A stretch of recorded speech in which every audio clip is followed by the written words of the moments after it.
أكبر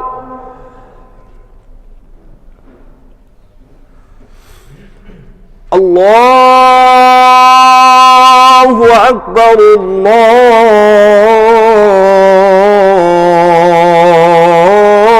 الله أكبر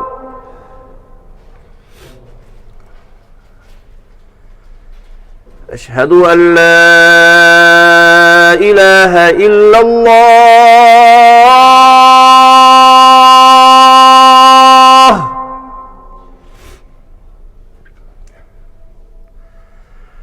أشهد أن لا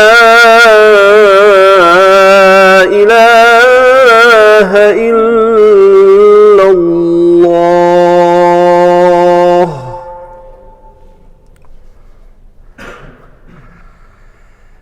أشهد أن محمدًا رسول الله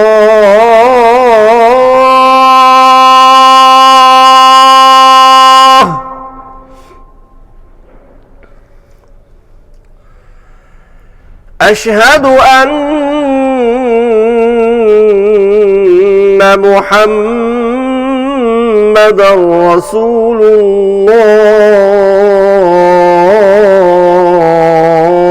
الله حي على الصلاة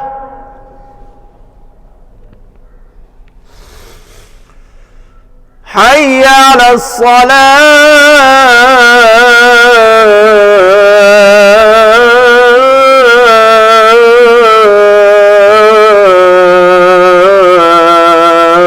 الصلاة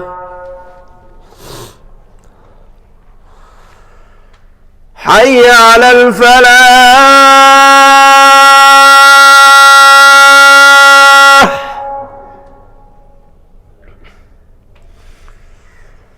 حي على الفلاح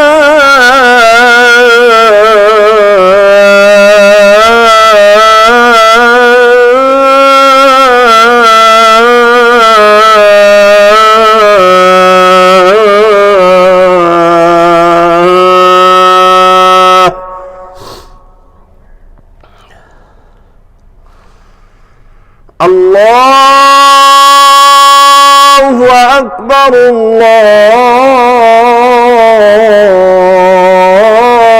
الله أكبر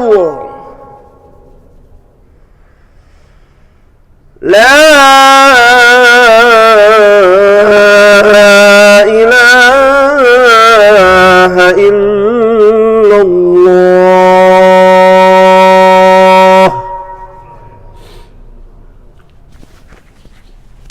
اللهم رب هذه الدعوة والصلاة القائمة سيدنا محمد.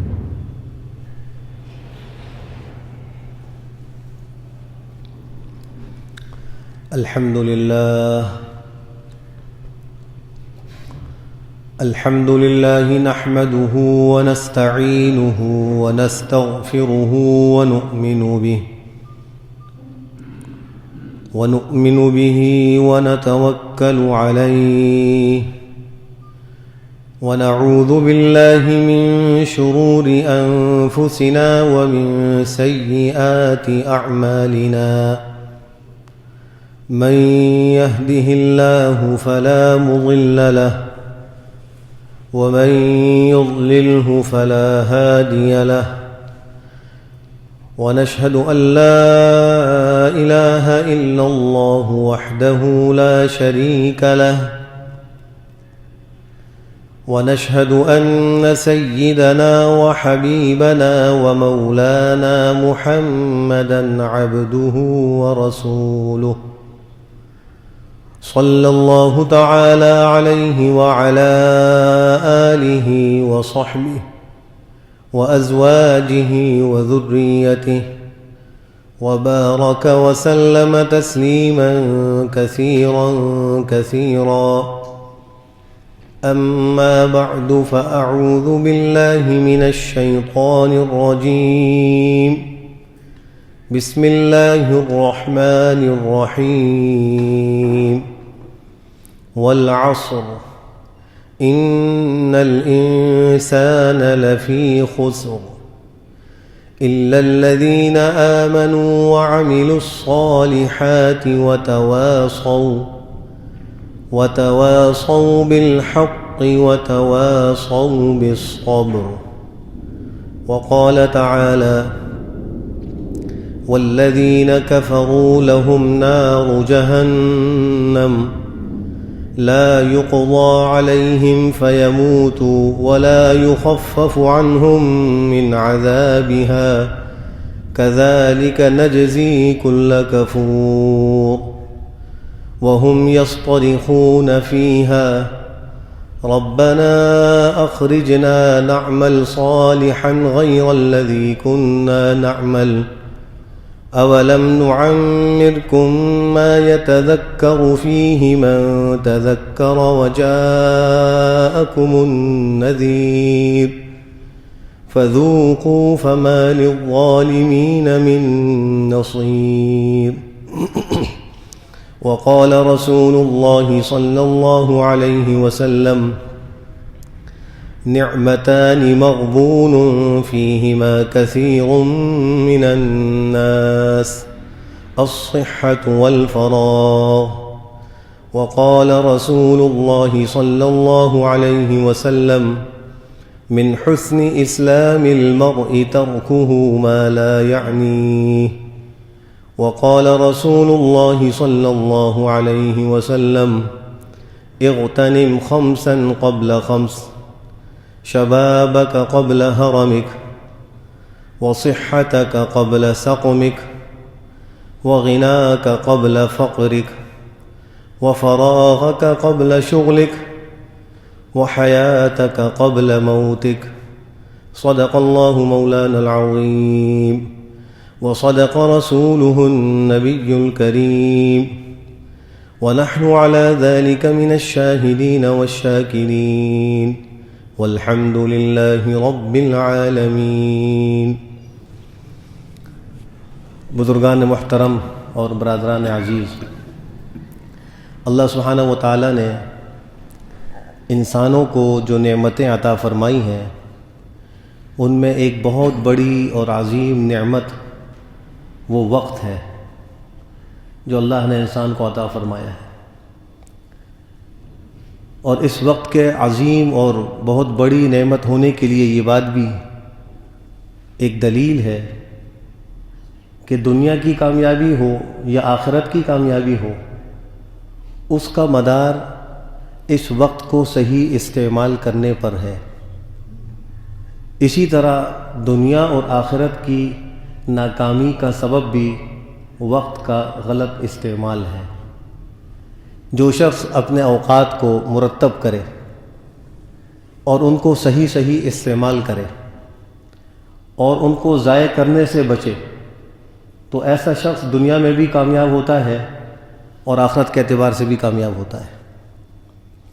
اور جو شخص اپنے اوقات کو ضائع کرے یا ان کا غلط استعمال کرے تو اس کو دنیاوی ناکامی کا بھی سامنا کرنا پڑتا ہے اور اخروی اعتبار سے بھی وہ ایک ناکام شخص گردانا جاتا ہے۔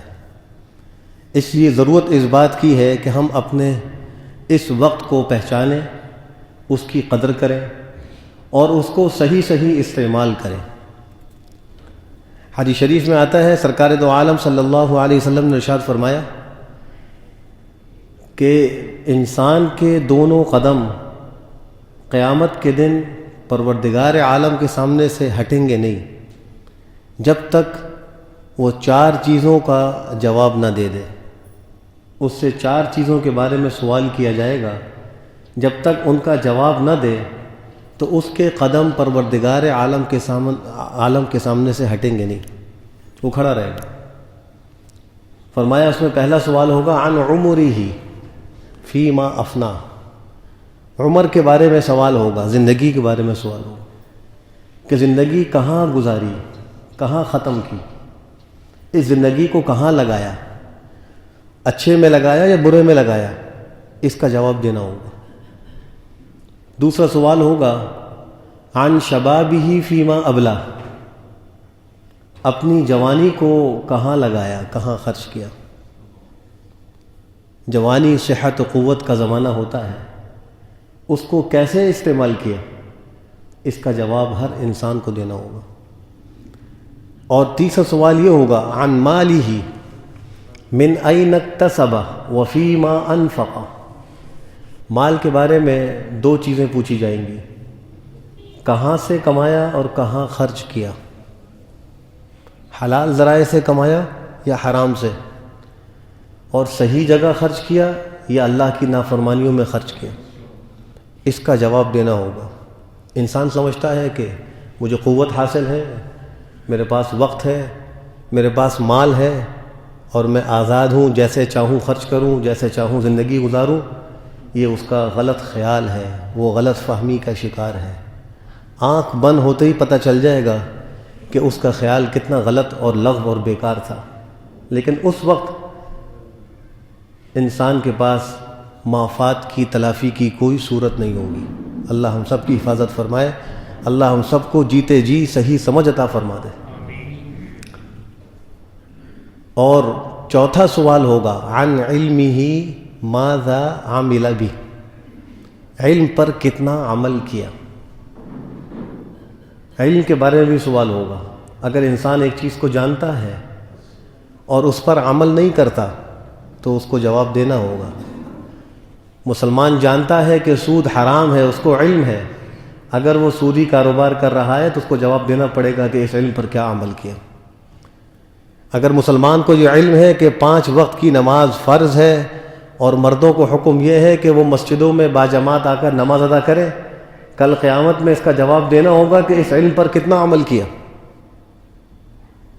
اگر عورتوں کو اس بات کا علم ہے کہ ہمیں نامحرم سے پردہ کرنا ہے، نامحرم سے ہم نے اختلاط نہیں کرنا، ہم نے ان سے بیجا بلا ضرورت گفتگو نہیں کرنی، بے پردہ ان کے سامنے نہیں آنا، ننگے سر ہم نے بازاروں میں روڈوں پہ نہیں گھومنا، اس علم کے بعد اگر انہوں نے عمل نہیں کیا تو کل قیامت میں ان کو جواب دینا ہوگا کہ عمل کیوں نہیں کیا۔ اب غور کرنے کی بات یہ ہے کہ اس حدیث شریف میں جو 4 سوالوں کا ذکر ہے، ان میں 2 سوال ایسے ہیں جو وقت کے بارے میں، یہ وقت کتنا اہم ہے اور اس کی کتنی ہمیں قدر کرنی چاہیے۔ عن عمرہ، عمر یہ ایک وقت ہے، ہماری زندگی جو ہے ایک اس کو وقت ملا ہوا ہے، یہ ایک وقت میں گزر رہی ہے۔ عن شبابہ فیما ابلا، جوانی ایک وقت ہے، ایک زمانہ ہوتا ہے انسان پر جوانی آتی ہے، اور پھر جب وقت گزرتا ہے تو یہ جوانی فنا ہوتی ہے اور وہ بڑھاپے کی دہلیز میں داخل ہوتا ہے۔ اس وقت پھر وہ کہتا ہے ہائے کاش میں یوں کر لیتا، میں یوں کر لیتا۔ جن کو آج اللہ نے جوانی دی ہوئی ہے وہ اس جوانی کی نعمت کی قدردانی کرتے ہوئے اس کو اللہ کے احکام کے مطابق گزارے۔ حدیث شریف میں فرمایا کہ جو جوانی میں اور صحت میں کوئی نیک عمل کرتا ہو، پھر بڑھاپے میں بڑھاپے کی وجہ سے یا بیماری کی وجہ سے وہ نیک عمل نہ کر پائے، اللہ سبحانہ و تعالیٰ فرشتوں کو حکم دیتے ہیں کہ میرے اس بندے کے نامہ اعمال میں بغیر کیے یہ عمل لکھو، چونکہ اس کی عادت تھی کہ یہ اپنی صحت کے زمانے میں اور اپنی قوت کے زمانے میں اور جوانی کے زمانے میں یہ نیکیاں کرتا تھا، یہ تہجد پڑھتا تھا، یہ خیرات کے اندر آگے بڑھتا تھا، نیکیوں کے کام میں آگے بڑھتا تھا، یہ تلاوت کرتا تھا۔ اب اس پر بیماری آ گئی، یہ نہیں پڑھ سک رہا، بڑھاپا آ گیا، یہ عمل نہیں کر سک رہا، لیکن تم اس کے نامہ عمل میں وہ ثواب بغیر کیے لکھو۔ یہ وقت ہمارا اتنا زبردست قیمتی سرمایہ ہے۔ اس وقت کی اہمیت کا اندازہ اس سے لگائیں کہ قرآن کریم میں اللہ نے جا بجا اس وقت کی قسمیں کھائی ہیں۔ احکم الحاکمین کو کیا ضرورت ہے قسم کھانے کی؟ وہ تو کوئی بھی ارشاد فرما دے بندوں کو ماننا ہے، لیکن اللہ سبحانہ و تعالیٰ اس بات کے اندر تاکید اور وزن پیدا کرنے کے لیے عربوں کے لہجے کے مطابق قسمیں کھاتے ہیں، چونکہ عربوں کا لہجہ اور ان کی عادت یہی ہے کہ جب وہ کسی چیز کے اندر مضبوطی پیدا کرنا چاہتے ہیں، تاکید لانا چاہتے ہیں تو وہ قسمیں کھاتے ہیں، اور کبھی ایک سے زائد قسمیں کھاتے ہیں، واللہ باللہ تاللہ، یوں قسمیں کھاتے ہیں۔ تو قرآن کریم چونکہ عربوں کے لہجے کے مطابق اترا ہے اور ان کے اس طور طریقے کے مطابق اللہ نے اس کو اتارا ہے، تو اس کے اندر بھی جا بجا قسمیں ہیں۔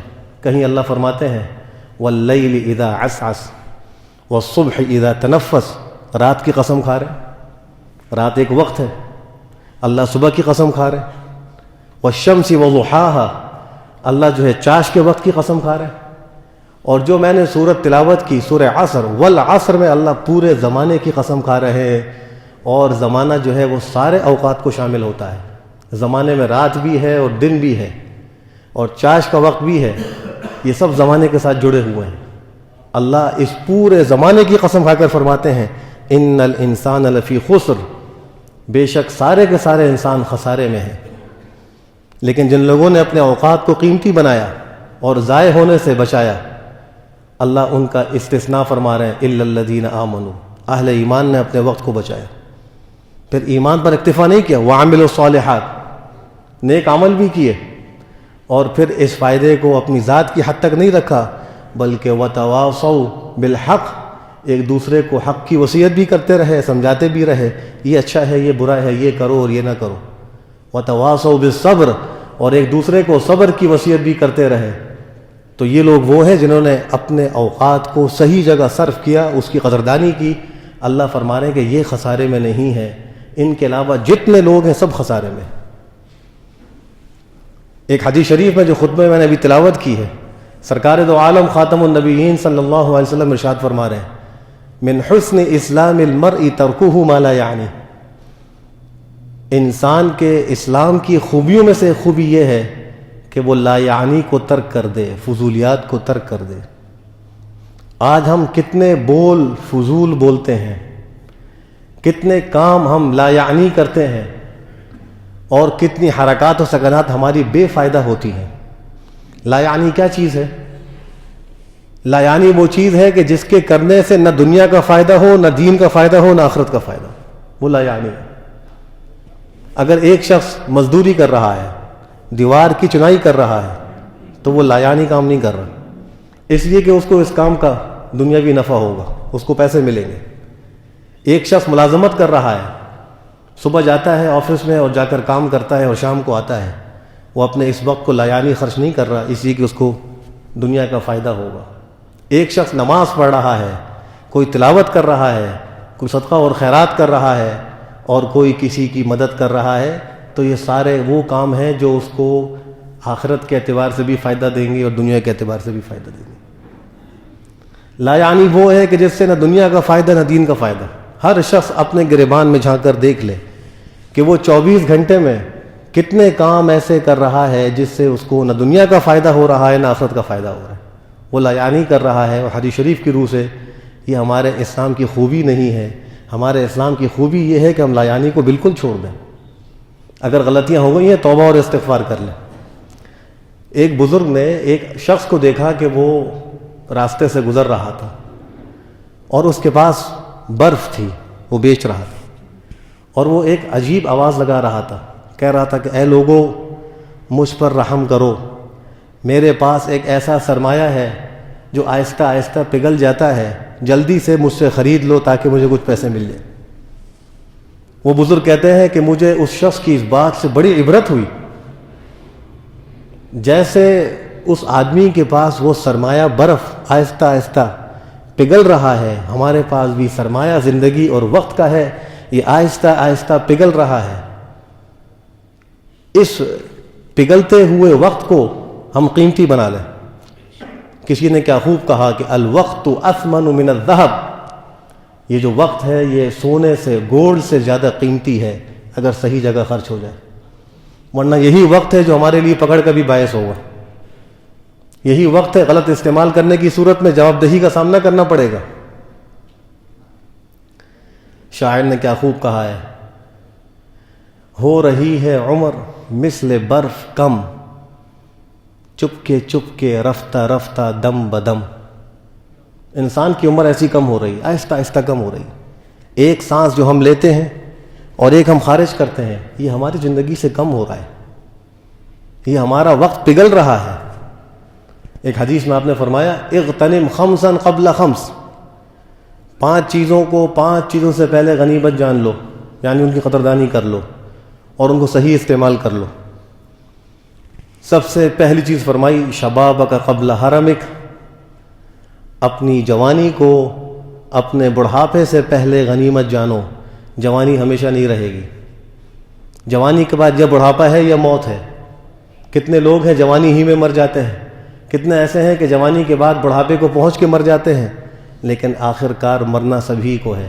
کل من علیہا فان ویبقى وجہ ربک ذو الجلال والاکرام۔ اس زمین پر جتنی مخلوق ہے ان سب کے سب کو فنا ہونا ہے، مرنا ہے، ایک اللہ کی ذات باقی رہے گی۔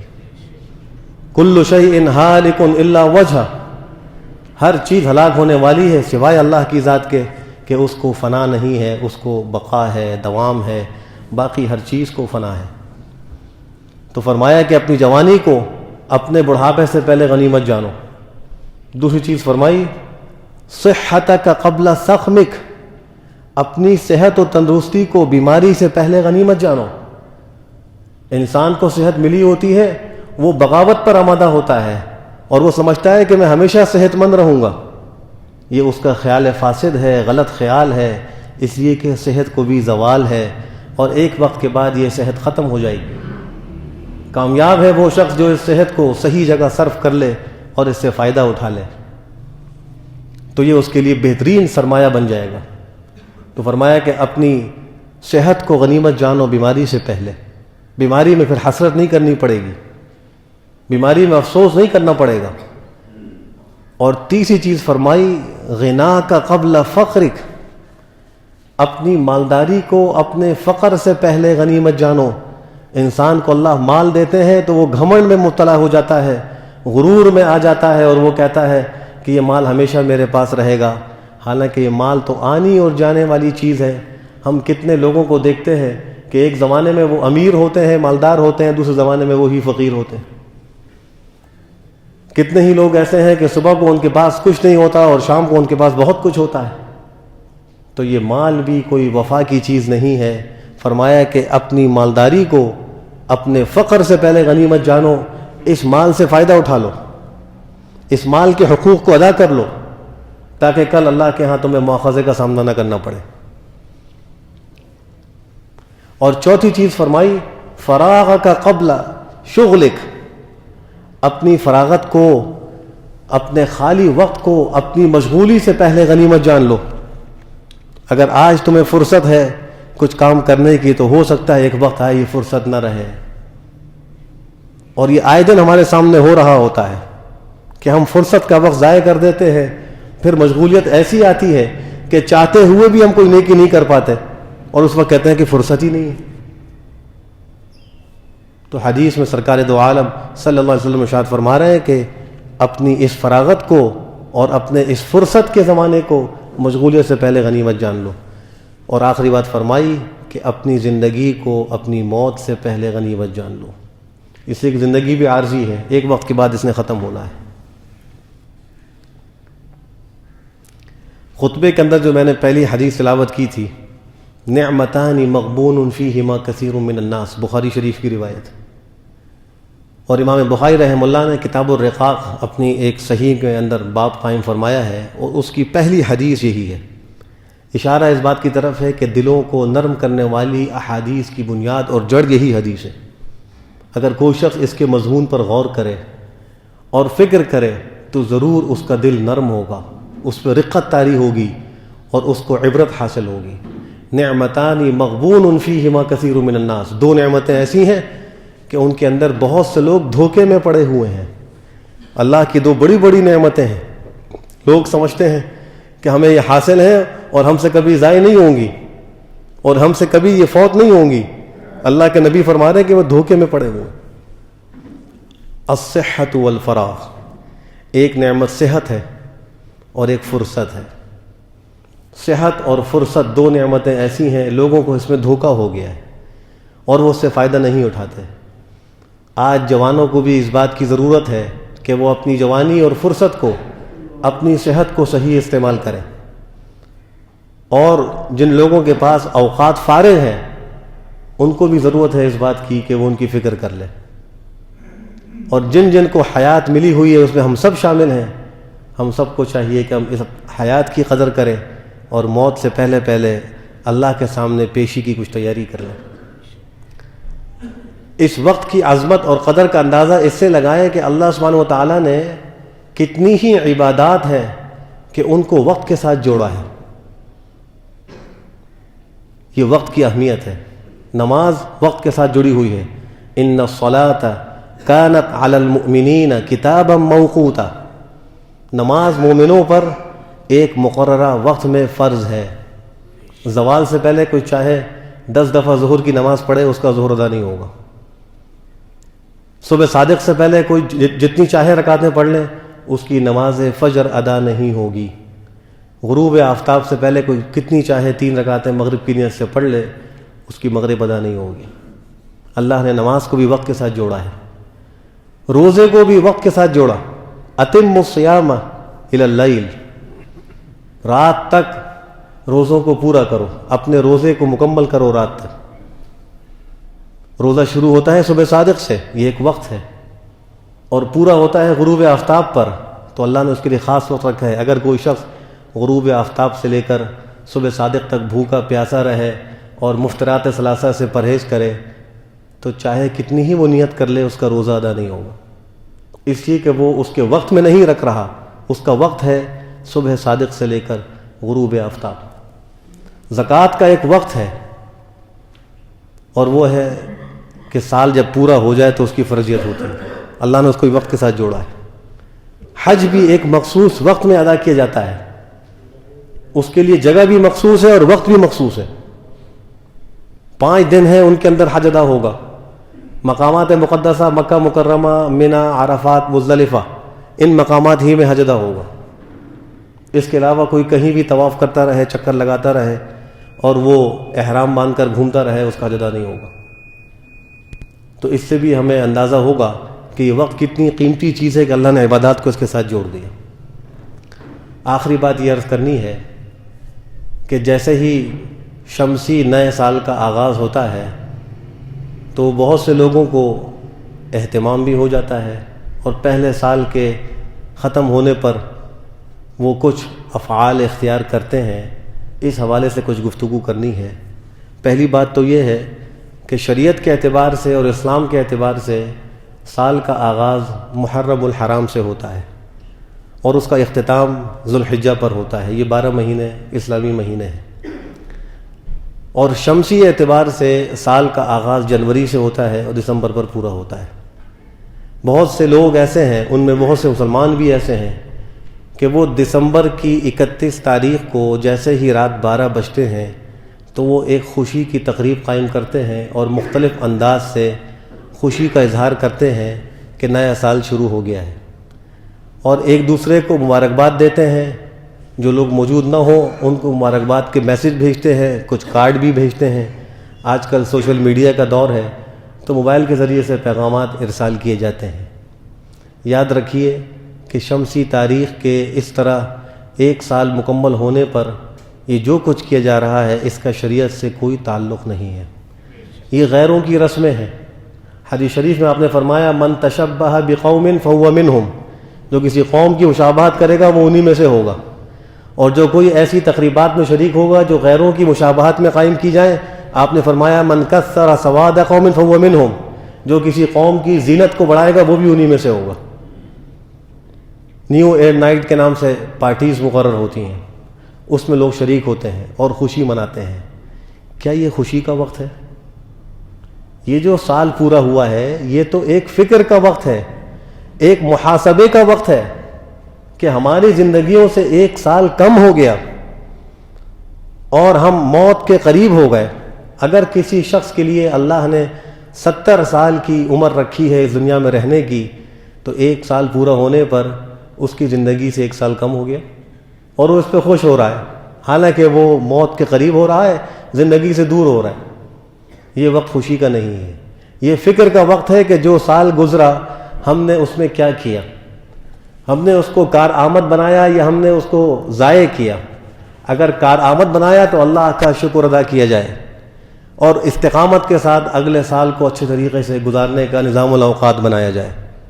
اور اگر اس کے اندر کوئی غلطیاں ہو گئی ہیں, کوتاہیاں ہو گئی ہیں, تو اللہ سے معافی مانگی جائے, توبہ اور استغفار کیا جائے کہ اللہ ہم سے کوتاہی ہوئی, ہمیں آئندہ محفوظ فرما. یہ محاسبے کا وقت ہے. یہ فکر کا وقت ہے، یہ خوشی کا وقت نہیں ہے، یہ اس بات کے احساس کا وقت ہے کہ ہماری زندگیوں سے 1 سال کم ہو گیا ہے۔ بہت سے لوگ ہیں کہ وہ بچوں کی پیدائش کی سالگرہ مناتے ہیں اور اس پر خوشی منا رہے ہوتے ہیں، وہ بھی خوشی کا وقت نہیں ہے، اس کا بھی اسلام سے کوئی تعلق نہیں ہے، بلکہ یہ بھی اس بات کی طرف ہمیں متوجہ کر رہا ہے کہ اس بچے کی عمر میں بھی 1 سال کم ہو گیا ہے۔ ایسے ہی بہت سے لوگ ہیں جو شادی کی سالگرہ مناتے ہیں، تو وہ بھی خوشی کا موقع نہیں ہے، وہ فکر مندی اور محاسبے کا موقع ہے۔ حدیث شریف میں آپ نے فرمایا حاسبوا قبل ان تحاسبوا، اپنا حساب لیا کرو قبل اس کے کہ تمہارا حساب لیا جائے، خود ہی زندگی کا حساب کر لو۔ تو آج ضرورت اس بات کی ہے کہ ہم میں سے ہر شخص محاسبہ کرے اور آئندہ جو سال اب آ رہا ہے اس کے لیے اپنا نظام الاوقات مقرر کرے کہ میں نے اس کے رات اور دن کیسے گزارنے ہیں۔ اللہ ہم سب کے لیے اس قیمتی وقت سے فائدہ اٹھانے کی صورتیں پیدا فرمائے اور اللہ ہم سب کو اس نئے سال کی خیر و برکتیں نصیب فرمائے۔